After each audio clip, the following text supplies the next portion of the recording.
Hello students, welcome. आप सभी का स्वागत है इंजीनियर्स।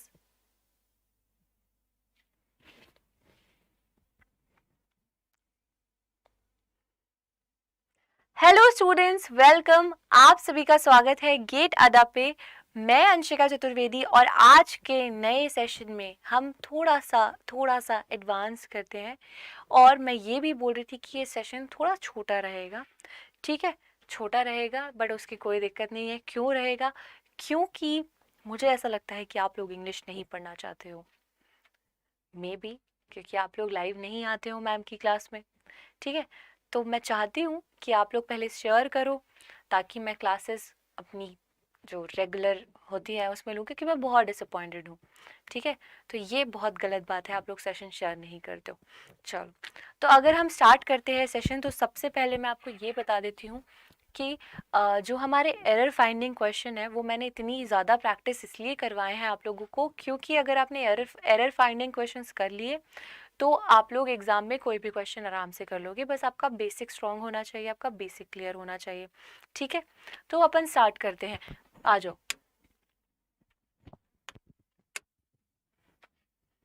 तो हमारा एडवांस लेवल, हाँ, adverb, conjunction and voices.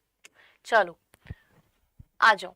Who will believe that she was not hardly hit by her husband's death? अच्छा, मुझे एक चीज आप लोग बताओ कि हार्डली, चलो हार्डली तो ठीक है, हार्डली सही लिखा है। हार्डली हिट,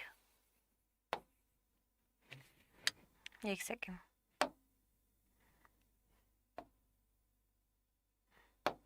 हम्म, हार्डली और हार्ड हिट, ये अलग चीजें हैं। अगर मैं सिर्फ हार्डली की बात करती हूँ तो हार्डली का मतलब है कि बहुत ही कम चांसेस है, मतलब हार्डली ही was unable to do that, मतलब बहुत कम चांसेस, बहुत ही कम। ठीक है, हार्डली।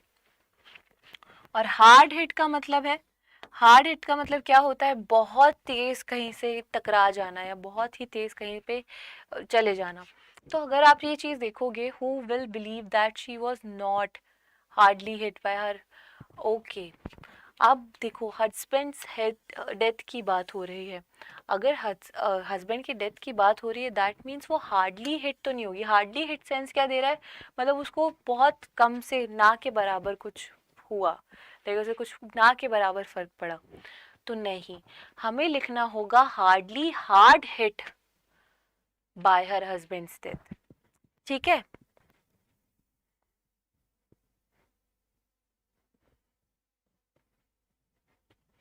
ठीक है। Hardly hard hit by, hardly hard hit by husband's death. ठीक है। ओ सॉरी, मैंने उल्टा आपको बता दिया।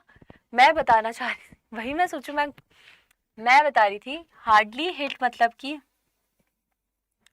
हार्डली हिट मतलब कि बहुत ही ज़्यादा फर्क पड़ गया भाई, बहुत ही ज़्यादा परेशानी हो गई। ठीक है, वो हो गया हार्डली हिट।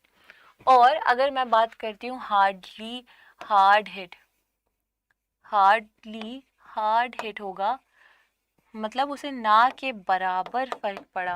वही मैं सोच रही थी कि क्या गड़बड़ है।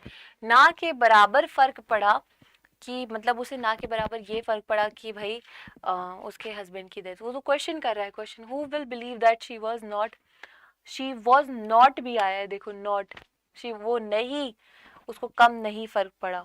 ठीक है, उसकी हालत देख के तो ऐसा नहीं लग रहा है। ठीक है, ये मतलब है। चलो आगे बढ़ते हैं।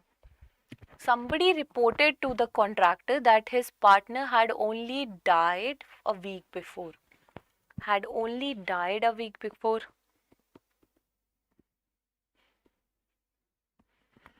अच्छा, अब आप एक चीज देखोगे, यहाँ पे ओनली यूज करा है। Had died a week ago, a week before बोलते तो ठीक था। Had died a week before, ठीक है, कोई दिक्कत नहीं है, सेंटेंस में टेंस के हिसाब से भी सही है। ठीक है,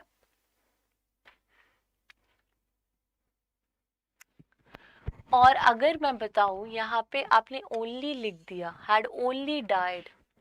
ओनली मतलब कि एक सप्ताह पहले ही तो, एक सप्ताह पहले ही तो, भी कुछ सप्ताह पहले ही तो, एक सप्ताह पहले ही तो अगर अ वीक बिफोर लिखा है तो वो एक सप्ताह पहले, और अगर ओनली यूज कर रहे हैं तो अ वीक अगो आएगा, ना कि बिफोर आएगा. अगो had only died a week ago. Somebody reported to the contractor that his partner had only died a week ago. Only died a week ago. लेकिन अगर only नहीं लिखा होता तो had died a week before भी सही था. ठीक है. ओके चलो आगे बढ़ते हैं.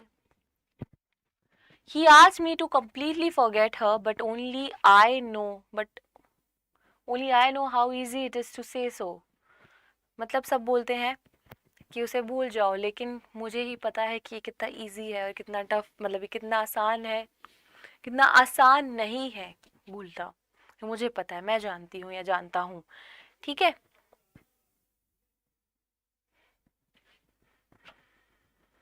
तो बताओ इसमें क्या एरर है. He asked me to completely forget her. Completely forget her, but only I know how easy it is to say so. बताओ.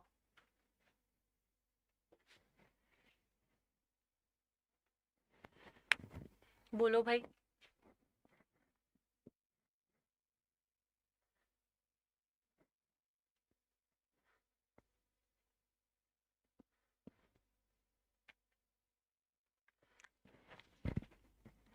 एक सेकेंड.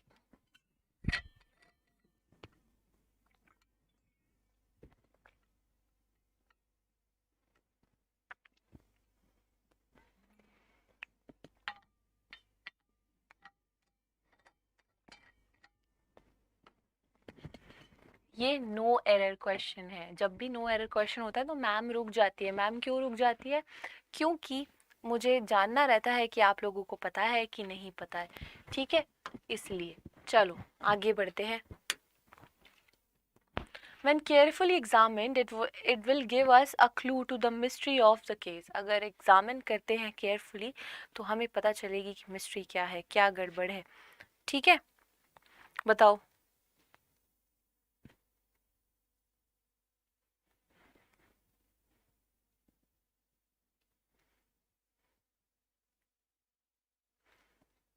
बोलो.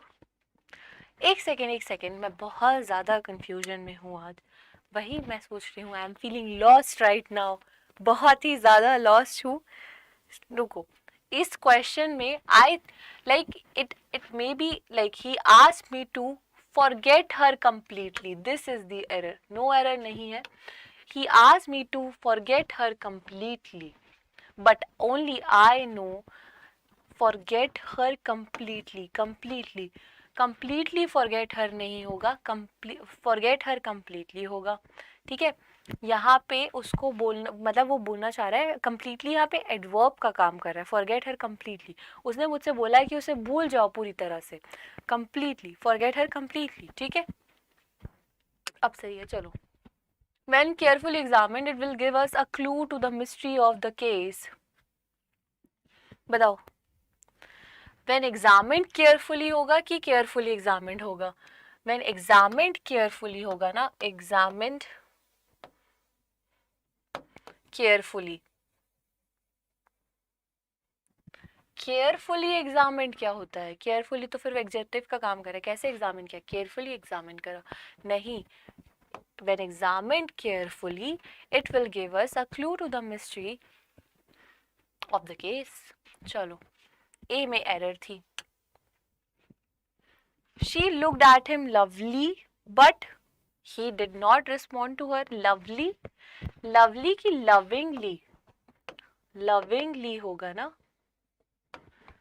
She looked at me lovingly, but he did not respond to her. उसने उसको देखा but उसने उसे नहीं देखा. ठीक है. Scarcely had he gone a few steps that he was told by someone. That कैसे आ गया? Scarcely लिखा है तो. मैंने आपको बताया था scarcely और hardly के साथ क्या आता है. scarcely, हार्डली, ठीक है। इनके साथ क्या आता है, इनके साथ हमेशा आता है when, ठीक है। तो scarcely he gone a few steps when he was told, हमेशा याद रखना कि scarcely और hardly के साथ when आता है, scarcely और hardly के साथ when आता है। चलो, scarcely had I walked out of my house when I saw my friend coming towards me। चलो बताओ, यहाँ तो सही है, देखो scarcely लिखा है और when भी लिखा है, ये भी सही है, ये भी सही है, तो कोई एरर नहीं है इसमें, नो एरर का क्वेश्चन है ये, ठीक है। चलो आगे चलते हैं। Drawing the attention of the public, the leader said that he should be listened, बताओ, listened की वो listened की listen to का मतलब क्या होता है? मैंने बोला listen to me क्यों बोलते हैं, मुझे सुनो। listened का मतलब क्या होता है, हमेशा listen के आगे to आता है ना, तो यहाँ पे भी to मिसिंग है, यहाँ पे to आएगा। drawing the attention of the public, the leader said that he should be listened to, सुनो उसको, listen to, not कि listened, ठीक है। उसको अपने आप को नहीं सुनवाना है, उसको अपनी चीजें सुनवानी है, ठीक है, difference. The reporter say that the eminent बहुत बार यूज होता है, एमिनेंट का मतलब मैंने बाद में पहले बता देती हूँ, फेमस, कोई बहुत ज्यादा फेमस है, famous, important, VIP person, important, या फिर वीआईपीज, उनको बोलते हैं eminent personalities. Scholar had been run over by a car कि running over by a car, पढ़ो फिर से उसको।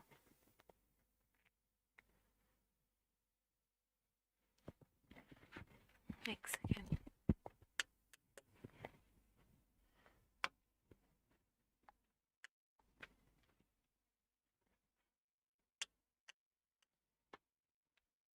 ठीक है। The reporter said that the eminent scholar had been run over by a car, बताओ। The reporter said that the eminent scholar had been run over by a car। अच्छा, आप लोगों को एक चीज समझ में आई होगी कि जो ये स्ट्रक्चर है सेंटेंस का, जो स्ट्रक्चर है सेंटेंस का, वो किस चीज में है, एक्टिव वॉइस में है कि पैसिव वॉइस में। आप लोग बोलोगे कि ऑब्वियसली पैसिव वॉइस में, द रिपोर्टर सेड दैट, देखो द रिपोर्टर सेड दैट, तो जब भी पैसिव वॉइस में होता है तो उसका फॉर्मेट एकदम सही है, कोई गलती नहीं है, नो एरर है, ठीक है। चलो, my father suggested to me that I should be written to him at least 2 letters every month. I should be written की मतलब यहाँ पे वर्ब की थर्ड फॉर्म क्यों है, देखो, right, wrote, written, writing, writes। अब आप मुझे बताओ कि इन फॉर्म्स में से कौन सी फॉर्म आएगी, इन पांचों फॉर्म में से कौन सी फॉर्म आएगी। आप बोलोगे मैम ऑब्वियसली राइटिंग आएगी। उसके पापा ने उससे कहा that I should be writing to him at least 2 letters. I should be writing to him at least 2 letters a week or a month, जो भी था। By whom was Mr. Avdesh Singh worshipped as the Gandhi of our time? By whom was the Mr. Avdesh Singh was worshipped as the Gandhi of time? बताओ।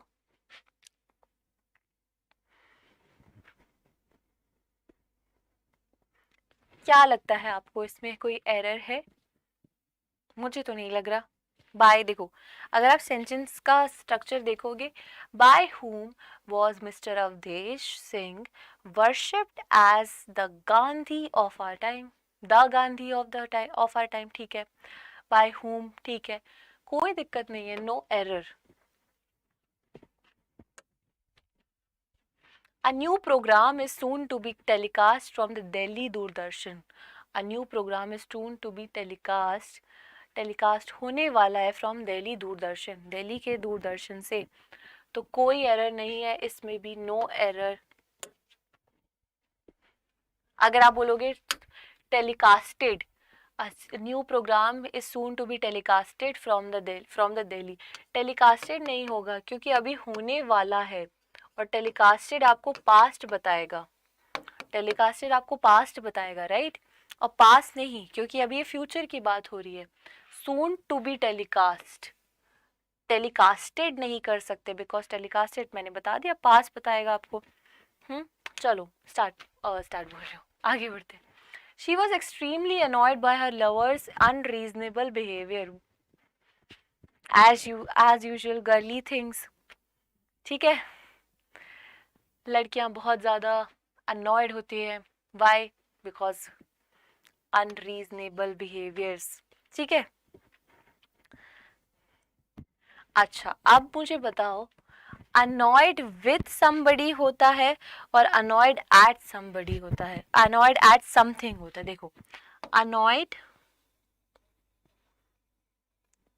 with और annoyed at.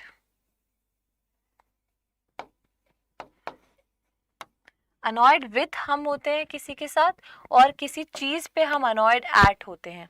किसी इंसान की बात करते हैं तो with, और किसी चीज़ की बात करते हैं तो at.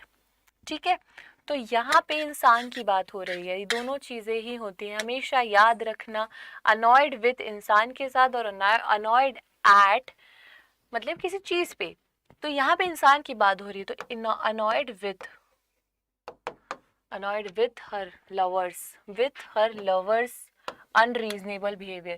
अगर lovers नहीं लिखा होता यहाँ पे, अगर lovers नहीं लिखा होता और her भी नहीं लिखा होता, हाँ, she was extremely annoyed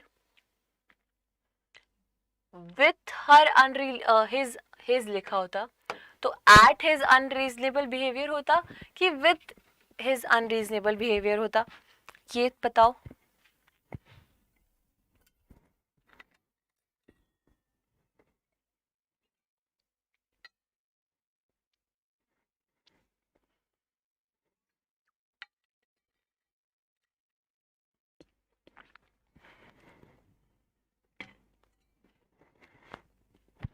देखो, अगर यहाँ पे लवर की बात नहीं कर रहे होते तो वो उस अनरीजनेबल बिहेवियर की बात कर रही होती. किसके अनरीजनेबल की बात कर रही होती? अगर हर भी नहीं होता, लेकिन हर भी होता तो फिर वो इंसान की बात हो जाती. अब अनरीजनेबल बिहेवियर की बात हो रही है, दैट मीन्स एक नॉन लिविंग थिंग की बात हो रही है, तो फिर then you have to use at here. अभी सिचुएशन कैसी है कि यहाँ पे इंसान की बात कर दी, इंसान के अनरीजनेबल बिहेवियर की बात कर दी, बट यहाँ पे इंसान ही नहीं लिखा होता, सिर्फ अनरीजनेबल बिहेवियर लिखा होता तो एट आता, क्योंकि वो नॉन लिविंग थिंग है. I hope my point got clear आप लोगों को. चलो, many of the tourists did not reach the place because the bus was to detained by some ruffians.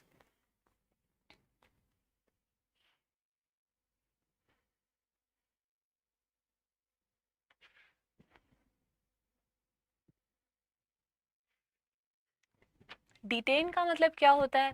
Detain का मतलब होता है रोक लेना, रोक ली गई. ठीक है, तो अभी आपको एक चीज मैं बताती हूँ, जब भी पैसिव वॉइस एक्टिव वॉइस में आपको टू दिखे ना, उसके बाद हमेशा वर्ब की थर्ड फॉर्म आती है, हमेशा वर्ब की थर्ड फॉर्म आती है. अगर आपको टू दिखता है तो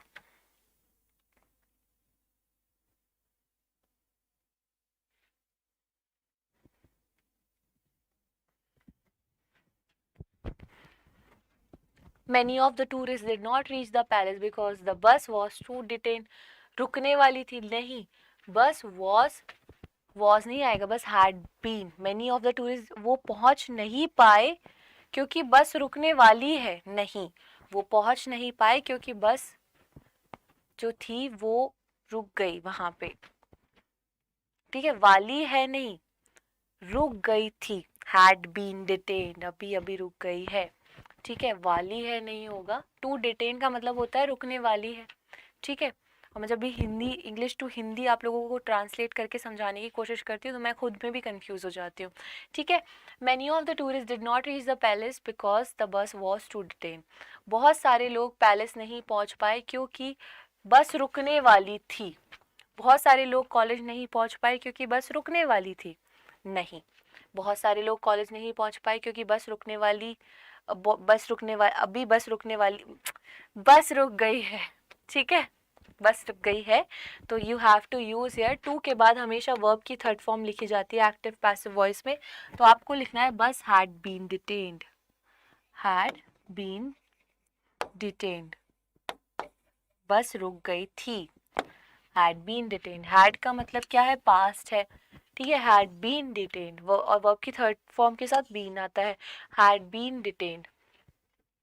ठीक है, तो हैड बीन डिटेन्ड होगा क्योंकि यहाँ पे देखो did not reach the, many of the tourist did not reach the palace because the bus had been detained, वो नहीं पहुंच पाए बिकॉज बस रुक गई थी। ठीक है, अरे तो एंड हो गया। ठीक है, तो हमारे क्वेश्चन हो गए हैं, हम और प्रैक्टिस करते रहेंगे और चलते रहेंगे, ऐसे ही मेरे सेशंस को फॉलो करते रहो। ठीक है, लाइक चिपका देना, शेयर कर देना, कमेंट कर देना, सब्सक्राइब कर देना। ठीक है, हम मिलते हैं अगली क्लास में, और thank you so much for watching my video. और प्लीज़ इतना सपोर्ट तो आप कर सकते हो कि सेशन को शेयर ज़रूर कर सकते हो। ठीक है, और अगर आप नए हो चैनल पे तो आप सब्सक्राइब भी कर सकते हो। ओके, चलो bye, thank you so much for watching, हम अगली वीडियो में मिलते हैं। ठीक है।